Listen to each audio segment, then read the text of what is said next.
요한복음 6장 32절에서 59절까지 있는 말씀, 저와 여러분께서 한 구절씩 교독하면서 봉독하겠습니다. 이 말씀을 교독할 때에 주의 음성이 우리 모두에게 들려주시기를 바랍니다. 예수께서 이르시되 내가 진실로 진실로 너희에게 이르노니 모세가 너희에게 하늘로부터 떡을 준 것이 아니라 내 아버지께서 너희에게 하늘로부터 참떡을 주시나니.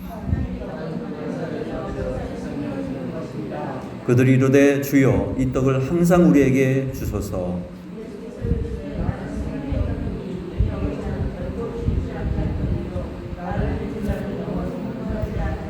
그러나 내가 너희에게 이르기를 너희는 나를 보고도 믿지 아니하는도다 하였느니라.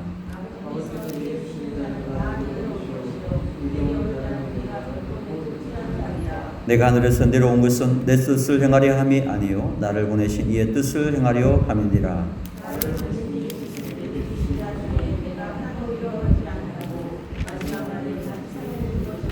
내 아버지의 뜻은 아들을 보고 믿는 자마다 영생을 얻는 이것이니 마지막 날에 내가 이를 다시 살리리라 하시니라.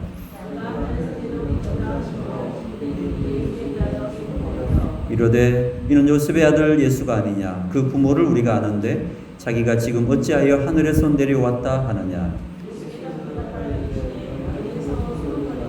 나를 보내신 아버지께서 이끌지 아니하시면 아무도 내게 올 수 없으니 오는 그를 내가 마지막 날에 다시 살리리라.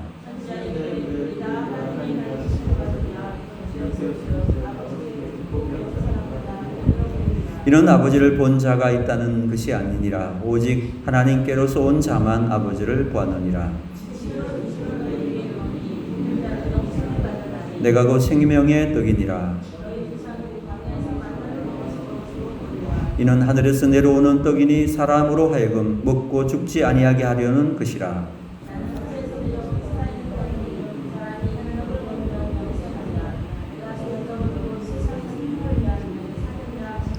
그러므로 유대인들이 서로 다투어 이르되 이 사람이 어찌 능히 자기 살을 우리에게 주어 먹게 하겠느냐.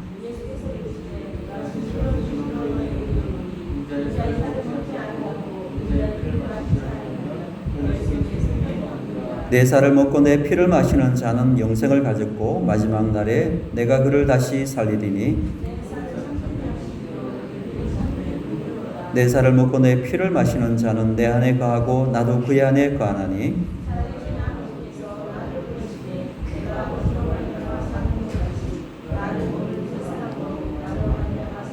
이것은 하늘에서 내려온 떡이니 주상들이 먹고도 죽은 그것과 같지 아니하여 이 떡을 먹는 자는 영원히 살리라. 말씀 예수께서 가버나움 회당에서 가르치실 때에 하셨느니라. 아멘. 본문의 말씀 가지고 요한복음 강의 18번째 시간으로 예수님은 생명의 밥이시다. 예수님은 생명의 밥이시다 라는 제목으로 하나님 말씀 증거하도록 하겠습니다. 성경은 우리들에게 믿음을 대단히 강조하고 있습니다. 하나님 백성들이 구원받는 길이 무엇입니까? 믿음으로 구원받습니다. 또한 믿음으로 세상을 이깁니다. 그 믿음으로 하나님을 기쁘시게 합니다. 어떻게 보면 하나님 백성들의 모든 문제의 열쇠는 믿음에 있다 해도 과언이 아닐 것입니다. 그래서 믿음이 중요합니다. 하나님 백성들은 다른 것은 모르더라도 반드시 믿음만은 가지고 있어야 된다. 믿음만은 가지고 있어야 된다라는 것입니다. 자, 그런데 이 중요한 믿음이 어디에서 나오는가? 이 중요한 기독교인의 핵심이 되는 이 중요한 믿음은 도대체 어디서 나오는가라는 것입니다. 많은 사람들이 생각할 때 믿음의 출처는 우리가 어떤 기적을 보면 믿게 될 것이다 이렇게 생각을 해요. 병든 자가 치료를 받았다든지, 불치병 환자들이 고침받았다든지, 아니면 어떤 죽은 사람이 살아났다든지, 아니면 정말 이상한 기상이변을 일으킨다든지, 그런 현상들이 있잖아요. 그런 현상들이 일어나는 것을 보면서 그런 걸 한번 체험하면 내가 믿음이 생길 것이다. 이렇게 생각을 하죠. 그래서 여러분들도 내가 하나님을 한번 보면 내가 믿겠지. 뭐 그런 생각 하지 않습니까? 그러니까 뭔가를 보면, 기적을 보면 그 기적을 본 것 때문에 내가 믿음이 생길 거라고 생각하는 것 같습니다. 그런데요, 사실 이거는 사실이 아니에요. 사실이 아니에요. 그건 왜냐하면 성경에서 그걸 보여주고 있어요. 여러분, 아무리 놀랍고 신기한 그러한 기적을 경험한다 하더라도요, 안 믿는 사람들이 너무너무 많아요. 자, 예를 들면 성경에 이스라엘 백성들을 보시면 이스라엘 백성들이 출애굽을 할 때, 애굽을 탈출해 나올 때에 하나님께서 10가지 재앙을 내리셨어요. 어마어마한 재앙을 내리셨어요. 강물이 피가 변하고, 그 다음에 뭐 파리, 이 메뚜기, 뭐 온갖 그저 개구리 이런 재앙들을 다 경험하고, 마지막에는 장자의 죽음까지 다 경험을 하고 목격을 했는데, 그리고 그걸 건너 그 기적을 경험한 후에 얼마 있지 않아서 홍해를 만났잖아요. 근데 하나님께서 모세를 통해서 홍해를 또 갈랐어요. 홍해가 갈라지는, 그리고 그것을 건넌 다음에 애굽의 군인들이 따라오다가 그게 또 합쳐지면서 다 수장되는 것을 목격했습니다. 배고프다고 기도했더니 하늘에서 만나가 내리고 메추라기가 내려서 그걸 직접 먹었다고. 보는 게 아니에요. 직접 먹는 체험까지 했습니다. 그런데 그들이 하나님을 믿지 않았습니다. 하나님 믿지 않고 결국 하나님을 원망하고 하나님이 어디 계시냐 그러다가 그 광야에서 다 죽고 말았다는 거예요. 저는 본다고 믿을까요? 그렇지 않습니다. 본다고 믿는 게 아니에요. 그런 것을 다 내가 처음 한다고 믿어지는 게 아니더라는 것입니다. 오늘 본문에도 비슷한 맥락에서 이해할 수 있는데, 오병이의 기적을 봤잖아요. 보리떡 5개, 물고기 2마리, 작은 도시락으로 뭐 실제로는 한 2만 명 되는 인원이 먹었는데, 그렇게 큰 기적을, 너무나 신기한 기적이에요. 그 작은 하나의 도시락 가지고 거기 있던 2만 명의 사람이 나눠 먹는 그런 기적을 보았는데, 오늘 30절의 말씀을 보시면, 본문 6장 30절에 보면 그들이 묻되, 그러면 우리가 보고 당신을 믿도록 행하시는 표적이 무엇이니까? 당신을 믿을 만한 그러한 표적, 우리가 그걸 보고 믿을 만한 표적을 보여주세요. 다시 또 표적을 요구했어요. 예수님 보고 다시 기적을 보여달라는 거예요. 하루 전날 체험한 그것이 모자라가지고 지금 다른 표적을 또 구하고 있는 것입니다. 여러분, 바로 이것이 인간의 모습이라. 그러니까 한마디로 인간은 아무리 보여줘도 어떻게 해요? 그걸 보고 믿는 게 아니에요. 믿음 없는 사람은요, 아무리 봐도 안 믿는 거예요. 놀라운 사실은요, 믿을 사람은 안 보고도 믿는 거예요. 희한하지 않습니까? 그렇게 놀라운 기적들을 막 보여줬는데도 또 다른 거 보여달라고 하는 사람이 있는 반면에, 그걸 보지도 않았는데 그냥 믿는 사람이 있어요. 자, 그래서 여러분, 우리가 알아야 됩니다. 믿음이라고 한 성경은 믿음을 뭐라고 했느냐? 믿음은, 그래서 따라합시다. 하나님의 선물이다. 믿음은 하나님의 선물이에요. 선물. 에베소 2장 8절에 보니까 너희가 그 은혜를 인하여 믿음으로 말미암아 구원을 얻었나니 이것이 너희에게서 난 것이 아니요 하나님의 선물이라. 믿고 싶어도 안 믿어지는 사람이 있어. 그런데 그냥 아무것도 뭐 보여주지도 않고 했는데도 그냥 믿어지는 사람이 있어. 아무리 믿고 싶어도 안 믿어지는 사람이 있는데 그냥 믿어지는 사람이 있다니까요. 하나님이 세상을 창조했어. 아, 맞아요. 창조했어요. 그냥 믿어지는 사람이 있어. 그런데 아무리 나는 하나님이 세상을 창조해서, 그래 맞아 창조해서 머리로는 알겠는데 가슴으로 받아들여지지 않는 그런 사람도 있어요. 그 왜 그러냐? 차이가 있느냐? 그건 차이가 뭐냐면 하나님의 선물을 받아서 믿느냐, 인간의 의지로 믿으려고 하는가, 노력하는가, 그 차이예요. 물론 믿으려고 하는 그 정말 노력하고 의지적으로 가지고 믿으려고 하는 그런 부분들도 사실은 가치가 있어요. 소중한 거예요. 그런 마음을 가지고 있다는 건 소중한 거지만 사실 정말 귀한 믿음은 하나님이 주시는 선물로 받는 거죠. 믿으려고 해서가 아니라 그냥 믿어지는 거죠. 그래서 저는요, 인간이 받을 수 있는 복 중에 가장 큰 복이 뭐냐? 믿어지는 복이라고 생각합니다. 할렐루야. 여러분들 다 믿어지죠? 네, 그러니까 복이죠. 여러분 정말 복 받은 것입니다. 나는 지금까지 나는 복을 못 받은 것 같아. 이렇게 생각하시는 분들은 오늘 이 시간부터 하나님이 믿어지고 예수님이 믿어지고 예수님이 나의 죄를 위해 십자가에 피 흘려 죽으신 것이 믿어지고 천국과 지옥이 믿어지면 그 믿어지는 그 자체가 하나님의 복으로 여기시길 바랍니다. 그보다 더 큰 복은 없어요.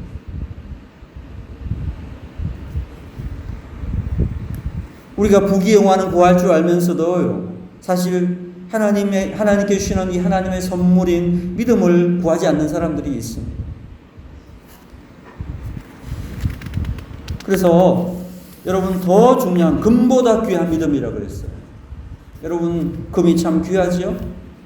금이 세상의 가치로는 최고의 가치 아닙니까? 그 금이 많으면 부자고 금이 많으면 행복하고 금이 많으면 사람들이 좋아하잖아요. 그런데 그 금보다 더 귀한 것이 믿음이에요. 부귀영화를 구하지 말고 하나님 앞에서 견고한 믿음, 흔들리지 않는 믿음, 정금 같은 믿음을 구할 수 있는 여러분 되기를 주의 이름으로 축복합니다. 우리 속에 이것이 있으면 이미 복받은 존재다. 새로운 표적을 구하는 유대인들에게 예수님께서 어떻게 하십니까? 새로운 표적 대신에요, 이미 보여주셨던 표적에 대한 의미를 설명해 주셨다는 거예요. 우리 앞에서도 말씀드렸다시피 이 표적은 사건 그 자체도 중요하지만 그것이 가지고 있는 영적인 의미가 중요하다는 겁니다. 요한복음의 특징이 제일 마지막에 섰고 그래서 앞에 있던 내용들 어떤 것 중에 보충했던 것뿐만 아니라 그러한 모든 것들에 대해서 주석서라고 그랬죠. 해석서라고 그랬죠. 그래서 요한복음을 이해할 때는 그 사건 자체도 중요하지만 그 사건이 가지는 영적인 의미를 이해하지 않으면은 이 요한복음을 잘 이해할 수 없는, 요한복음을 제대로 알지 못하는 것이다 라는 말씀드렸습니다. 그래서 예수님께서는 이런 표적의 의미를 설명해 주셨어요. 쉽게 말해서 의미를 해석해 주신 것입니다. 이 표적을 왜 행했는지, 이 표적의 의미가 우리의 삶에 무엇을 가져다 주는지, 의미하고 있는지를 설명해 주신 것이죠. 자, 요한복음에는 7가지의 아주 독특한 관용어가 나옵니다. 여러분들 따라해 보실래요? 에고 에이미. 다시 한번 에고 에이미. 이거 이제 영어로 하면 I am something 이런 뜻입니다. I am something. 나는 무엇이다. 나는 무엇이다. 이런 구절들이 나와 있는데 독특하게 요한복음에만 나오는 그 관용어구인데요. 7가지가 나와요. 그 예수님의 본질과 속성을 설명해 주는 그러한 내용들입니다. 그래서 오늘 첫 번째 그 관용의구가 등장하고 있는데 그 6장에서는 뭐라고 하냐면 나는 생명의 떡이다. 이렇게 표현되고 있어요. 나는 생명의 떡이다. 8장에 보니까 나는 세상의 빛이다. 10장에서는 나는 양의 문이다. 또 나는 선한 목자다. 11장에 보니까 나사로를 살리시면서 나는 부활이요 생명이다. 14장에는 나는 길이요 진리요 생명이다. 그리고 15장에는 나는 참 포도나무다. 이렇게 나는 무엇이다. I am something. 이렇게 7번 예수님의 속성, 예수님의 본질 이런 것들에 대해서 설명하고 계시다라는 겁니다. 이렇게 예수님은 자기 자신을 드러내셨어요. 그런데 무지한 사람들은 전혀 알지 못했다는 것입니다. 그러니까 예수님께서는 이 표적과 관계에서 오늘 이제 해석을 하신 것입니다. 이 떡을 주시면서 이 도시락을 먹여주시면서 예수님께서 이제 이 기적 사건의 본질적인 의미, 예수님 자신이 누구인가를 계시하고 계시는 거죠. 오늘 본문에는 오병이의 표적의 의미를 설명하시는데요. 보리떡 5개와 물고기 2마리로 5,000명을 먹이고 12광주리를 거둔 놀라운 기적 사건에 대한 의미를 예수님께서 설명하십니다. 자, 그러면서 예수님께서 자기 자신에 대해서 뭐라고 말씀하셨는가? 너희들은 먹고 다시 배고파지는 그런 떡에 마음을 두지 말아라. 이렇게 말씀하셨어요. 그러면서 내가 너희에게 생명의 떡을 주겠다. 영생의 떡을 주겠다. 이렇게 말씀하셨습니다. 그러니까 떡 먹고 금방 도시락 먹었잖아요. 도시락 먹고 다시 시간 지나니까 배가 고파지는 그러한 것에 대해서 너무너무 관심을 가지고 거기에 대해서 구하고 이렇게 살지 말아라. 내가 너에게 다시는 배고프지 않는 생명의 떡을, 영생의 떡을 주겠다. 그렇게 말씀하니까 34절에 그들이 뭐라고 했습니까? 그들이 이르되 주여 이 떡을 항상 우리에게 주소서. 아예 이참에 아예 허기진 배를 그냥 다 면해 보려고 했던 것 같아요. 이 떡을 항상 주소서. 그때 예수님께서 말씀하셨습니다. 그때 예수님 말씀이 바로 오늘 본문의 제목이기도 하죠. 51절을 보시기 바랍니다. 나는 하늘에서 내려온 살아있는 떡이니 사람이 이 떡을 먹으면 영생하리라. 내가 줄 떡은 곧 세상의 생명을 위한 내 살이니라 하시니라. 나는 생명의 떡이다. 그렇게 말씀하고 있습니다. 나는 생명의 떡이다. 그리고 그 앞에 말씀 보시면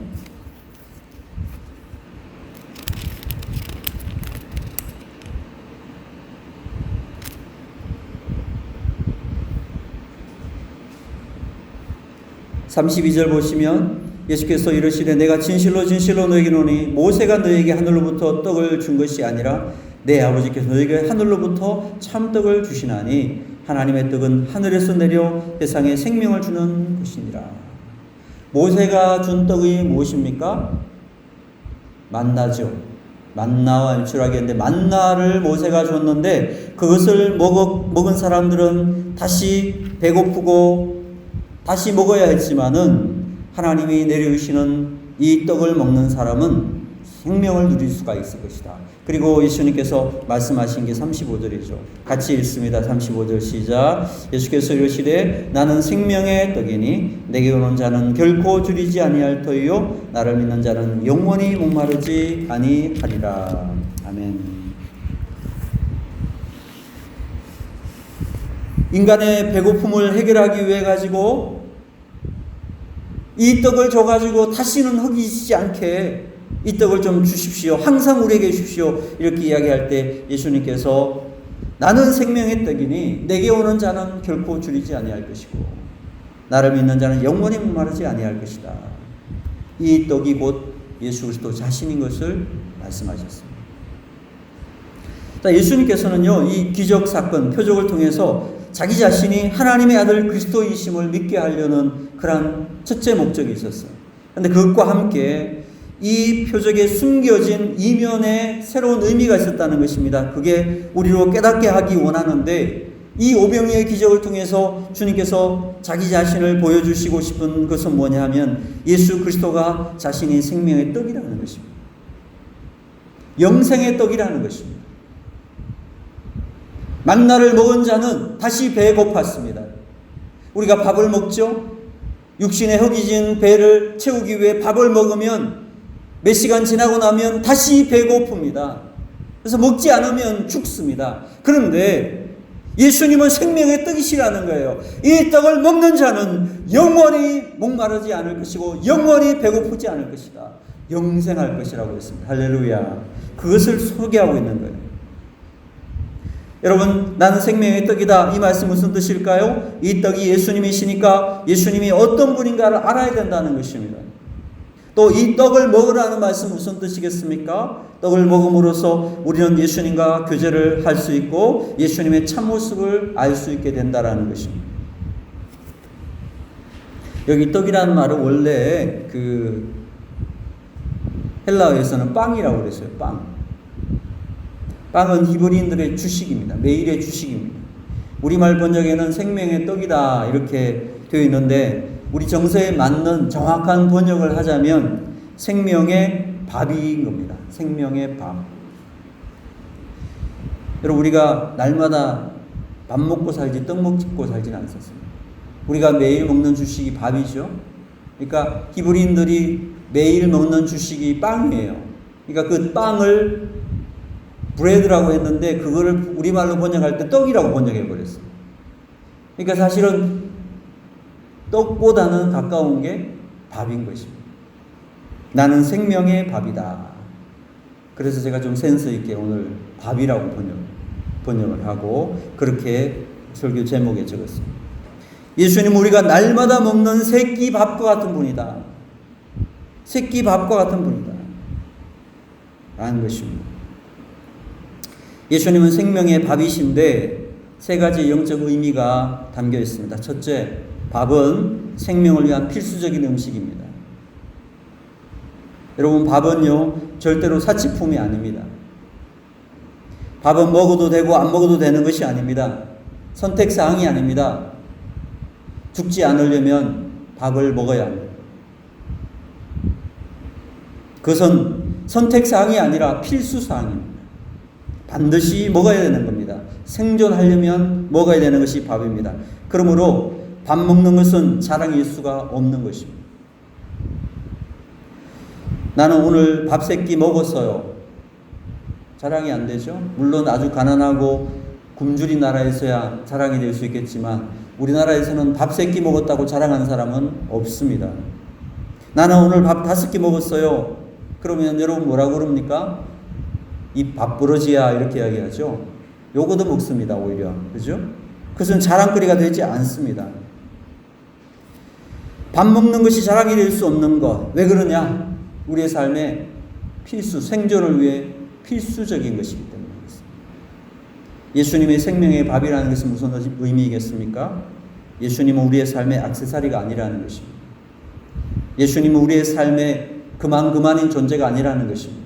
있어도 되고 없어도 되는 그런 존재가 아니라는 것입니다. 예수님은 우리의 삶에 반드시 필요한 분. 예수님이 없으면 우리는 살 수 없는 존재라는 것이 바로 생명의 밥의 의미인 것입니다. 물을 떠난 고기는 혹시 사는 법이 있을지 몰라도 예수 떠난 사람은 살 수 없는 것입니다. 그래서 예수님은 자신을 밥이라고 했습니다. 둘째, 예수님의 밥이라는 뜻은 모든 사람의 구비에 맞는 음식이다 이런 뜻입니다. 여러분 어떤 사람은 짠 음식을 못 먹습니다. 어떤 사람은 단 음식을 못 먹습니다. 또 어떤 사람은 고기를 못 먹습니다. 그런데 밥 못 먹는 사람 보셨나요? 밥 못 먹는 사람. 최근에 어디 TV에 보니까 밥 대신 라면을 세끼 먹는 분이 있긴 있더라고요. 한 40년을 먹었대요. 라면만. 세끼를 라면으로 40년을 먹었대요. 그래가지고 그 라면 회사에서 그 사람은 또 특정한 하나의 라면만 먹어요. 한 라면. 안뭐뭐 있지. 안뭐뭐. 안성뭐뭐. 그거 외에는 못 먹어요 또. 이건 특별한 사람이고 근데 몸도 조금 이렇게 건강 검진해 봤더니 약간 문제도 있기는 있었어요. 근데 여러분 밥을 못 먹는 사람, 밥을 싫어하는 사람은 없어요. 그죠? 밥은 모든 사람에게 맞는 음식입니다. 무슨 뜻입니까? 예수님은 차별 없이 모든 사람들의 필요를 채워주는 모든 영혼들을 구원시켜 줄 수 있는 분이시다. 인종과 신분, 남녀노소의 차별 없이 모든 사람들의 구원자가 되실 수 있는 분이라는 의미에서 예수님은 생명의 밥이시다. 이런 뜻입니다. 셋째, 밥은 매일 먹어야 하는 겁니다. 마찬가지로 예수님과의 교제도 하루도 끊이지 않고 매일같이 이어져야 된다는 것입니다. 여러분 밥을 10년치 한꺼번에 먹을 수 있습니까? 밥은요 한 번에 한 끼만 먹는 거예요. 두 끼도 힘들어요. 한 끼만 먹는 거예요. 그래서 매일 먹습니다. 근데 밥 먹는 것이 귀찮고 밥 먹는 것이 힘들고 그래서 끼니를 거르고 그러면 병 생기기도 하고 또 병이 난 사람은 밥을 매일 먹으려고 하지 않습니다. 그죠? 밥 먹는 것을 귀찮아하는 사람은 없습니다. 마찬가지로 여러분 예수님과 매일 교제하고 하루도 끊이지 않고 계속 이어져야 되는 것은 대단히 중요한 것입니다. 예수님 우리에게 매일에 필요한 영양식이 되십니다. 매일매일 그분과 교제함으로 채워야 할 부분들이 바로 우리의 영혼이 밥 되신 예수 그리스도시라는 것입니다. 그래서 예수님은 나는 생명의 밥이다. 그런데 본문에 보니까 이 떡이라는 말, 저는 밥이라고 번역했지만 떡 앞에 수식어가 하나 붙어 있습니다. 무슨 떡이죠? 나는 무슨 떡? 생명의 떡이다 그랬죠. 생명의 떡이다. 생명의라는 말이 붙어 있습니다. 무슨 뜻일까요? 예수님과 교제를 통해서만 생명을 공급받을 수 있다는 것입니다. 예수님과 교제를 통해서만 생명을 공급받을 수 있다. 자, 여러분 33절을 보세요.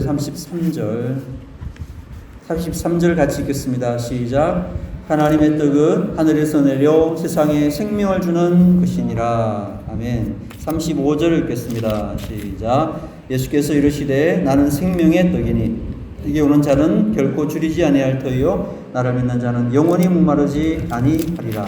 47절에서 48절 시작. 진실로 진실로 너에게로 오니 믿는 자는 영생을 가졌나니 내가 곧 생명의 떡이니라.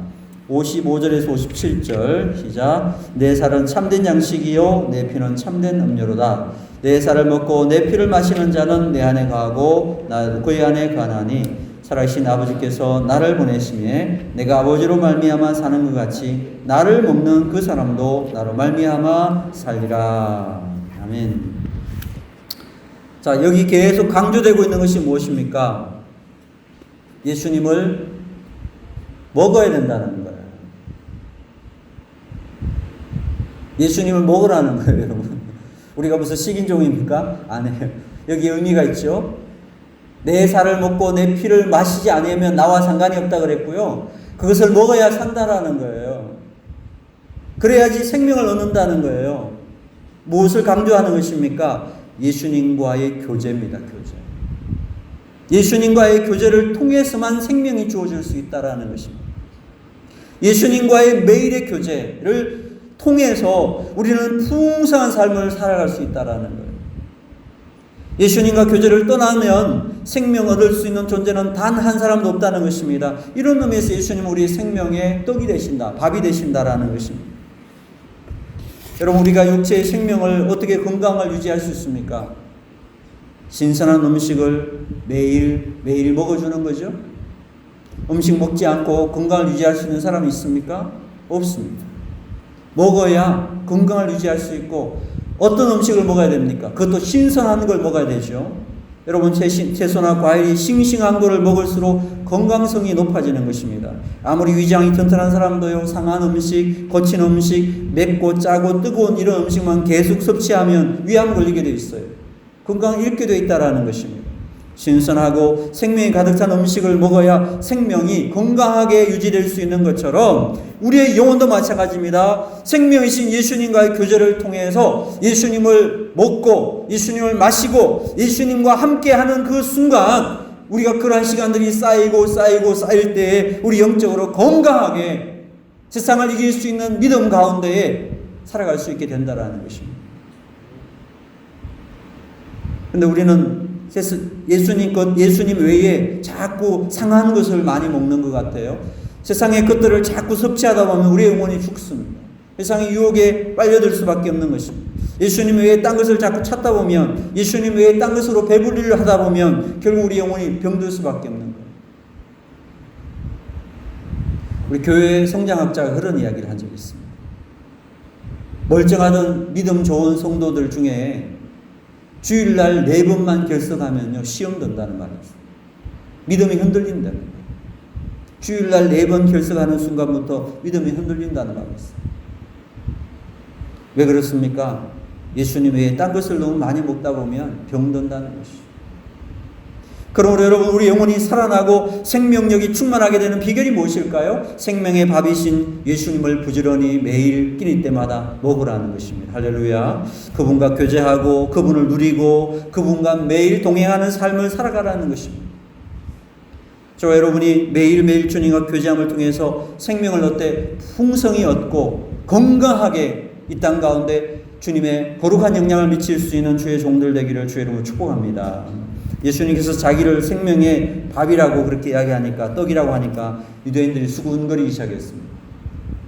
41절을 보시면 자기가 하늘에서 내려온 떡이라 하심으로 유대인들이 예수께 대하여 수군거려. 여기 수군거려라는 말 헬라어를 찾아보니까요, 원망하다 이런 의미가 있더라고요. 원망하다. 예수님께 대해서 원망하면서 수군거렸다는 것입니다. 하나님의 말씀 앞에서 아멘하면서 순종하는 것이 아니라 원망하면서 딴소리했다는 것입니다. 왜 수군거렸을까요? 왜 원망했을까요? 이유는 간단한 것입니다. 그들 속에 생명의 떡에 대한 영적 주림이 없었기 때문에 그렇다는 것입니다. 진정으로 배고픔이 없었기 때문에 하나님의 말씀을 아멘으로 받지 않고 수군거렸다는 겁니다. 수군거렸다. 자기 영혼이 지금 어떤 상태인지를 보지 못했다는 것입니다. 누더기 옷을 걸치고 있는데 온몸에 문둥병처럼 진물이 흐르고 있는데 정수리부터 발바닥까지 성한 곳이 하나도 없는 영혼인데, 만약 그것을 깨달았다면 예수님 앞에 달려 나왔겠죠. 그리고 주여 나를 고쳐주십시오, 그렇게 했을 텐데 지금 자기 영혼이 전혀 어떤 상태인지 몰라요. 자기가 건강한지 아는 것입니다. 자기가 배부르다고 생각하는 것입니다. 자기가 죽어가고 있는데도 죽는지도 모르고 있는 그러한 삶을 살고 있기 때문에 그 주님 말씀을 듣고도 뭐라고 그럽니까? 수군거렸다는 거예요. 수군거렸다. 정말 위험한 모습이라고 할 수 있습니다. 사랑하는 여러분, 사람이 정말 절박함이라는 중요한 것입니다. 신앙생활함에 있어서 저는 아까도 말씀드렸지만 우리의 신앙생활의 건강함이라는 것은 어떻게 나타날 수 있느냐 하면요, 때가 되면 배가 고파야 돼요. 때가 되면 목이 말라야 돼요. 건강한 사람의 특징이에요. 그러니까 먹지 못하면 기근이 들고 마시지 못하면 기갈이 들어서 너무너무 고통스러운 걸 느껴야 된다는 거예요. 그것이 건강한 거예요. 그렇게 될 때 주님께서 주시는 은혜가 얼마나 더 크고, 주님 앞에 나올 때에, 주님 앞에 나오면 주님이 채우시는 그 은혜가 얼마나 놀랍겠습니까? 그런데 건강하지 않은 사람 특징이 뭐냐면 자기가 건강한 줄 알고 배고픔을 느끼지 않는다는 거예요.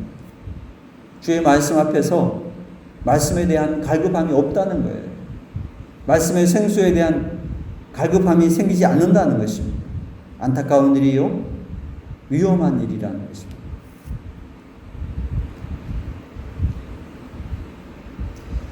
그러므로 우리가 하나님 앞에서 최고의 축복이 뭐냐?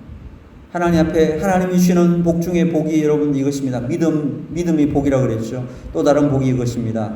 항상 영적 갈급함이 있는 것이 복이라는 것입니다. 배고픔을 느끼고 위험을 느끼고 절박함을 느끼며 하나님 앞에 나올 수 있는 그러한 사람들이 하나님 앞에서 복받은 사람이라는 겁니다. 여러분의 신앙생활을 한번 돌아보십시오. 여러분 언제가 뜨거웠고 언제가 가장 은혜로웠습니까? 아마도 하나님 말씀에 갈급함이 있을 때였을 것입니다. 저도 하나님 은혜가 제 삶에 여러 번 이렇게 넘치도록 있었는데, 이 갈급함, 제일 제가 지금도 생각하면 갈급할 때가 언제냐면 은혜가 충만했을 때가요, 토요일 날 저녁에 빨리 주일에 왔으면 좋겠다. 빨리 예배 시간 와서 하나님 앞에 예배 드렸으면 좋겠다. 이런 절박함을 느끼는 그런 순간들에 가장 은혜가 있을 때가, 주님께서 복 주시고 은혜를 베푸시는 사람들의 특징을 보면 항상 먼저요, 주님과 배고픔을 잊게 하셨다는 겁니다. 의에 줄이고 목마른 자는 복이 있다고 했습니다. 의에 줄이고 목마른 자가 복이 있습니다. 왜 하나님이 줄임을 주시고 왜 하나님 배고픔을 잊게 하셨을까요? 하나님이 넉넉히 채워주시기 위해서, 공급해 주시기 위해서 그렇다는 것입니다.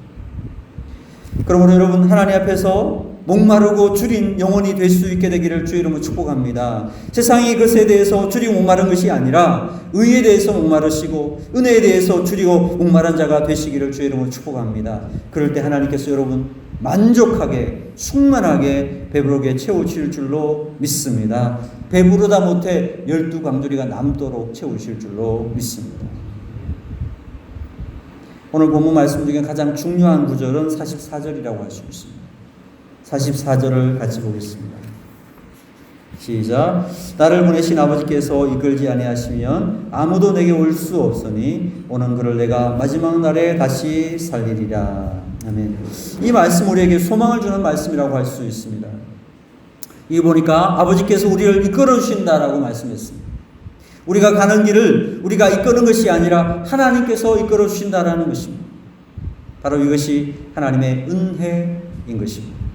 많은 사람들이 지치고 절망하는 이유가 무엇입니까? 자기의 힘을 가지고 자기의 계산으로 길을 가려고 하기 때문입니다. 그러나 하나님께서 이끄시는 길을 가는 사람은 항상 감사와 기쁨이 넘치게 된다라는 것입니다. 예수님과 매일 교제하면서 예수님이 주시는 만나를 먹고 예수님이 주시는 떡을 먹고 밥을 먹고 예수님이 주시는 생수를 마시는 사람은 예수님께 모든 것을 맡기고 예수님을 따라가는 사람입니다. 그래서 예수님을 따라가다 보니까 내 힘과 내 능력과 내 판단과 내 계산으로 살아가지 아니하고 주님이 이끄시는 길을 따라 감사하고 기쁨함으로 살아가게 되는 것입니다. 역사를 보더라도요, 주님께서는요, 주의 백성들을 이끌어 가실 때에 그 사람의 노력과 그 사람의 의지로 그 길을 가라고 말씀하신 적이 없습니다. 하나님의 사람들을 보내어서 그 사람들을 통해서 이끌어 오셨다는 것입니다. 하나님의 방법은 오늘날도 우리 삶 가운데 동일하게 역사하고 계십니다. 제가 경찰학교 중성교회 부임에서 사역한 것이 만 18년이 지났습니다. 처음에 저는 인간적인 생각으로 이곳에 길면 5년, 짧으면 3년만 있을 거라고 생각하고 왔습니다. 그런데 주님께서 저를 18년 동안 이끌어 오셨습니다. 가만히 있는 것이 아니라 매일 주님께서 저를 이끌고 계시다는 생각을 합니다. 비록 부조가 연약하지만 주님께서 저를 통해 일하시고 계심을 확신하고 있습니다. 그 부족함조차도 하나님이 사용하셔서 하나님의 영광을 위해 이끌고 계시다라는 것을 느낄 수가 있습니다. 여러분의 삶도 마찬가지입니다. 하나님께서 여러분의 길을 이끄심을 여러분 믿으시기를 바랍니다. 내가 생각하고 내가 판단하고 내가 결정하고 내가 행동한다라고 생각하는 것은 자만이라 할 수 있습니다. 이 모든 것들을 통해서 주님께서 여러분들을 이끌고 계시다라는 확신을 가지고 생명의 떡이신 생명의 밥이신 예수님을 부지런히 먹고 주님과 친밀하게 교제하고 살아가게 된다면 여러분의 삶을 주님께서 아름답게 선하게 이끌어 가실 줄로 믿습니다. 그래서 우리는 미래에 두려워하지 않습니다. 내 미래가 어떻게 될지 걱정하지 않습니다. 하나님이 이끌어 가실 것을 확신하기 때문에 그렇습니다. 이런 거를 읽어봤습니다. 어떤 목사님 중국에 가실 일이 있었다고 합니다. 그런데 중국 선교하느라 여기저기 다니게 했는데 사모님과는 한 번도 같이 여행을 다닌 적이 없었다고 합니다. 그래서 중국 갈 때 사모님을 모시고 갔습니다. 마침 결혼 25주년 은혼식을 맞았다고 합니다.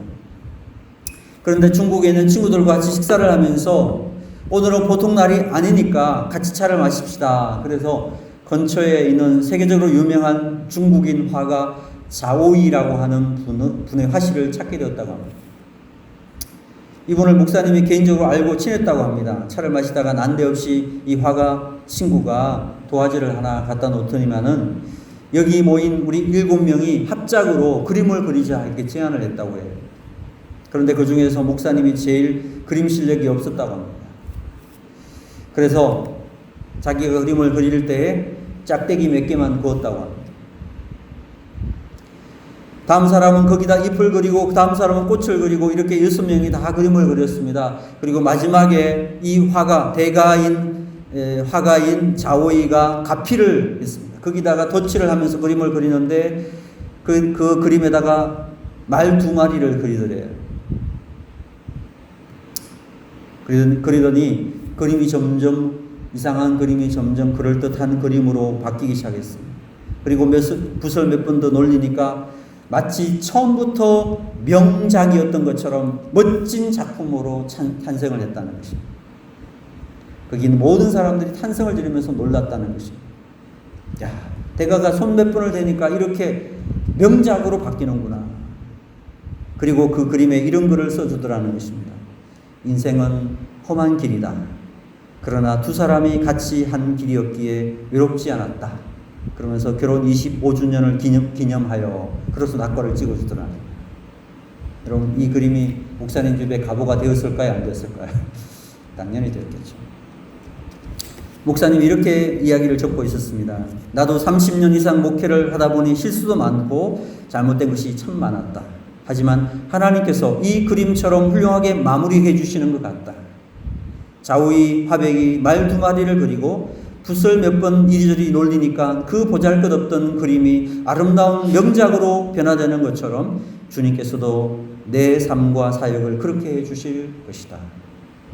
그러면서 하나님 앞에 이렇게 기도하신다고 고백했습니다. 주님, 내 말년에 내가 손을 대는 것이 아니라 주님이 손대셔서 모든 일들이 명작으로 마무리되게 해 주시옵소서. 사랑하는 여러분, 우리도 이런 은혜를 누릴 수 있게 되기를 진심으로 소망합니다. 마지막 순간에 주님께서 은혜를 부으시고 주님께서 손대 주셔서 주님께서 우리의 볼품없는 작품에 덧칠해 주셔서 우리의 삶이 명작으로 바뀌게 되는 그런 은혜를, 주님의 이끄심의 은혜를 우리 모두가 누릴 수 있게 되기를 소망합니다. 우리 땅 살아가는 동안 주님의 이끄심을 따라감으로 우리 모두가 다 주님 앞에서 아름다운 명작이 되고 아름다운 인생으로 변화되는 신실한 주의 백성들 되기를 주의 이름으로 축원합니다. 아멘. 기도하겠습니다.